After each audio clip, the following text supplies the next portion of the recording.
इस देश को सबसे शर्मसार करने वाली ये घटना है। पूरे देश में शर्मसार करने वाली ये घटना है। मैं अपनी आंखें बंद करके, ये बिहार की हिजाब वाली सबसे ज्यादा शर्मसार करने वाली घटना कि एक राज्य का, बहुत बड़ा राज्य बिहार, जो खनिज पदार्थों का माना हुआ राज्य, उसका एक मुख्यमंत्री इतनी बेशर्मी से शर्मनाक हरकत करता है। मैं इसकी कड़ी निंदा कह रहे हैं अभिभावक हैं वो। सुनिए, फालतू की बात मेरे से मत करना। एक मुख्यमंत्री अभिभावक है? शर्म नहीं आती इस मुख्यमंत्री को? अरे मुख्यमंत्री, तुम बीजेपी की चालबाजियों को नहीं समझते। ये बीजेपी की क्या चालबाजी है, उनको पता है कि जो मुख्यमंत्री है इसके हाथों से ये हरकत करा दो ताकि फिर हमारा रास्ता साफ हो जाएगा। इस मुद्दे को लेकर नीतीश को हटा देंगे, हम नफरत फैलाने वाला अपना मुख्यमंत्री बिठा देंगे। तो बीजेपी की चाल है ये नीतीश जी समझ नहीं रहे इस बात को। और सुन लीजिए, जो नीतीश जी ने कहा बड़े शर्म वाली बात है। अरे आप तो मुख्यमंत्री हो, कह रहे हो कि 20 साल का मैं मुख्यमंत्री, तुम्हारी मानसिक स्थिति खराब है तो आप एम्स में दिखाइए। आपकी स्थिति ठीक नहीं है। अगर आपकी स्थिति ठीक होती तो आप लोगों को कहते ठीक है, मतलब इलाज की जरूरत है उनको। बिल्कुल इलाज की जरूरत है। अरे सुनिए, एक महिला की अपनी इज्जत होती है, रिस्पेक्ट होती है। हिंदू महिलाओं का उसका अपना दुपट्टा होता है और ये मुस्लिम महिला उसका अपना हिजाब है। तो हर आदमी को अपना अपना होता है। जेडीयू वाले कह रहे हैं मुद्दा बनाने लायक मुद्दा है विपक्ष। मुद्दा बनाने वाले इनको को मुख्यमंत्री को इस्तीफा दे। बकवास करते हैं जेडीयू, उनको शर्म नहीं आती। अगर उनकी जेडीयू के नेताओं की माँ बहन से करते क्या बोलते हैं?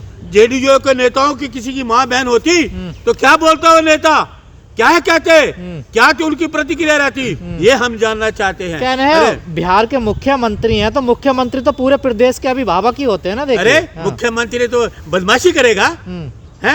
ये मुख्यमंत्री है, उसने संविधान नहीं पढ़ा, लोकतंत्र नहीं पढ़ा। लोकतंत्र में क्या होता है, सभ्य एक मुख्यमंत्री क्या होता है, महिला की इज्जत क्या होती है, रिस्पेक्ट क्या होती है। छेड़छाड़ में आएगा ये पूरा मामला। सुन लीजिए, मैं आपको बता दूं, ये तो भारतीय जनता पार्टी के संस्कार ही ऐसे हैं। कोई अपना कार के अंदर बलात्कार करता है, कोई रोड पे खड़ा होके कार के नीचे उतर जाता है, कोई IT सेल वाला जाता है, हॉस्टल में जाता है, महिलाओं को फिल्में बनाता है, बलात्कार करते हैं, प्रधानमंत्री का प्रचार करने चले जाते हैं। इनके संस्कार ही ऐसे हैं। अच्छा, मैं आपको ये इसलिए हिजाबी तो उतारा, दिक्कत क्या है? ये अभी इसलिए अपमान करते हैं भारतीय। देखिए, क्यों खोलूं भाई, क्यों खोलूं? चाटुकार है तू क्या है? आया बड़ा उनका हम इधर देख के मेरा मोटिव है, मैं अपना मोटिव पूरा नोटंकी काय कर रहे हैं? आप सुन लीजिए, नोटंकी काय कर रहे हैं? ए अच्छा, तुम्हें ये नोटंकी नहीं, तुम्हें शर्म नहीं आती? एक महिला का हिजाब करना तुम्हें नोटंकी लगती है? तो क्या कर रहे हैं? नोटंकी तो कर रहे हैं। तुम शर्म नहीं आती तुम्हें? हैं? एक महिला का हिसाब करते हैं, तुम कहते हो नोटंकी है? अरे राहुल गांधी का सिपाही है, गोदी मीडिया वाले हैं। कोई माई का लाल नहीं खरीद सकता राहुल गांधी के किसी। ये गोदी मीडिया वाले हैं। ये तो बदतमीज को पत्रकार लगता है मुझे। इसको शर्म नहीं आती? कह रहे हैं बुर्का खोलिए। एक मुख्यमंत्री क्या कर रहा है, ये उसमें जाए, वो बोले। और दूसरी चीज मैं आपको एक और बताना चाहता हूँ, RSS में इनका संस्कार ऐसे ही है, महिलाओं का सम्मान नहीं। देखिए, आप महिला का सम्मान नहीं करते। जो बात मैं कहने जा रहा हूँ, RSS में महिला क्यों नहीं है कोई? RSS के संगठन में महिला क्यों नहीं पदाधिकारी? उन महिलाओं को पता है कि इनके संस्कार ही ऐसे हैं। ये जो RSS वाले हैं, महिलाओं का सम्मान नहीं कर सकते। जंतर मंतर पे देखिए, देश की महिलाएं, देश का रोशन नाम किया विदेशों में, उनको कैसे कुचला उनको हैं? जिंदा औरत को जला दिया हाथरस में, जिंदा मध्य प्रदेश में औरतों को गाड़ दिया, मणिपुर में जिंदा महिलाओं को नग्न घुमाया गया। ये है भारतीय जनता पार्टी का कुशासन, कहूंगा मैं, कुशासन कहूंगा। तो क्या नीतीश जी को माफी मांगनी चाहिए इसमें? अरे मैं करो, गिरफ्तार करो। माफी की बात कर रहे हो आप? इसको मुख्यमंत्री को गिरफ्तार करो।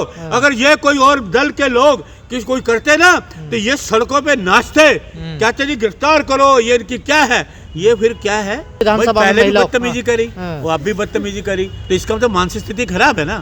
जो व्यक्ति पहले ऐसे किया, दोबारा किया तो मानसिक स्थिति खराब। लेकिन आंखें क्यों बंद कर रखी हैं? भाई मैं कहता है ना, अंधी सरकार और काला कानून।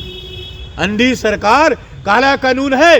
कल देखा आपने, हमारे दिल्ली कांग्रेस के लोगों ने प्रदर्शन किया, सीनियर महिलाओं को कैसे घसीटते हुए ले गए, कैसे महिलाओं को कुचला, कैसे उनको उसमें गाड़ियों में डाला, देवेंद्र यादव को कैसे घसीटा गया, दिल्ली के अध्यक्ष को, अलका लांबा को, अरुण मलिक को कैसे घसीट कर बसों में डाला गया। ये है ऐसे, ये आदमी को अपनी बात कहने का हक है। कानून व्यवस्था बिगाड़ रहे हैं ना आप लोग।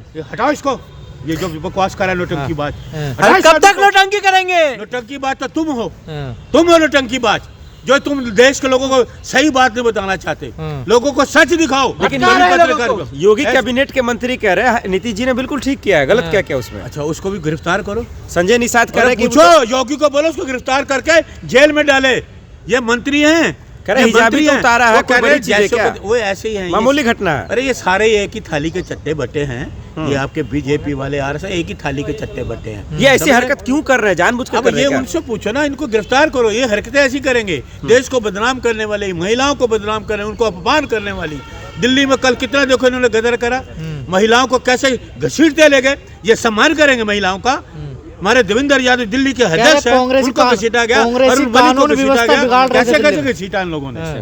तो ये देश का भला करेंगे। तो इसलिए नीतीश कुमार को या तो सुन लो, नीतीश कुमार को तो या तो गिरफ्तार करो या उसको बोलो पद से इस्तीफा दे। लेकिन गिरफ्तार क्यों किया जाए सर? क्यों? ये हरकत छोटी है। डॉक्टर महिला तो बिहार छोड़ के अरे सुनो, छोड़ रही है। एक पुलिस आम आदमी किसी महिला को छेड़ता है तो पुलिस गिरफ्तार कर लेती है ना। वो डॉक्टर है, डॉक्टरी करी है, अपना नियुक्ति पत्र लेने गई है। देखिए इनको, मैं आपको क्या कहता हूँ, इनकी मानसिक स्थिति खराब हो चुकी है। सत्ता का घमंड है, ये सोचते सत्ता का घमंड है, हमारा कोई बाल बांका नहीं कर सकता। लेकिन ऊपर वाला है, देर है अंधेर नहीं, दैट्स ऑल। आप डॉक्यूमेंट वो मांगिए जो लोगों के पास हो।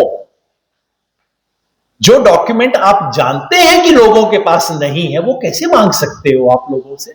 ये तो बिल्कुल वही अमेरिका वाला मामला हो गया कि मैंने पहले तय किया कि इसके पास क्या डॉक्यूमेंट नहीं होगा और फिर वही कंडीशन लगाया ताकि ये कमरे में ना घुस पाए।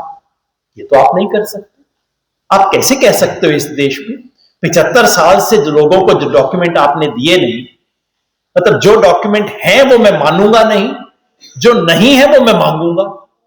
ये कैसे नियम हो सकता है?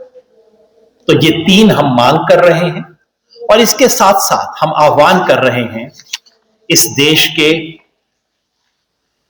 तमाम संस्थाओं से, तमाम संवैधानिक संस्थाओं से, जिसमें चुनाव आयोग भी शामिल है, जिसमें सुप्रीम कोर्ट भी शामिल है, उनसे आह्वान कर रहे हैं कि वो अपने संवैधानिक दायित्व का निर्वाह करें न्यूट्रल तरीके से, ईमानदारी से।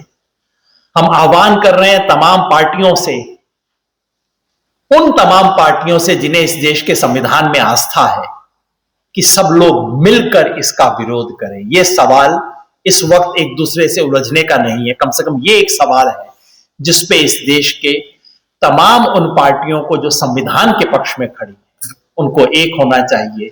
हम आह्वान कर रहे हैं इस देश के तमाम जन आंदोलनों से, जन संगठनों से, कि हम सब लोग मिलकर इस संघर्ष को लड़ें, क्योंकि एसआईआर का विरोध करना इस देश के आजादी के आंदोलन का जो एक हमें हासिल हुआ था, और कुछ मिला या ना मिला, वोट देने का अधिकार हर व्यक्ति को मिला था, आज वो छीना जा रहा है।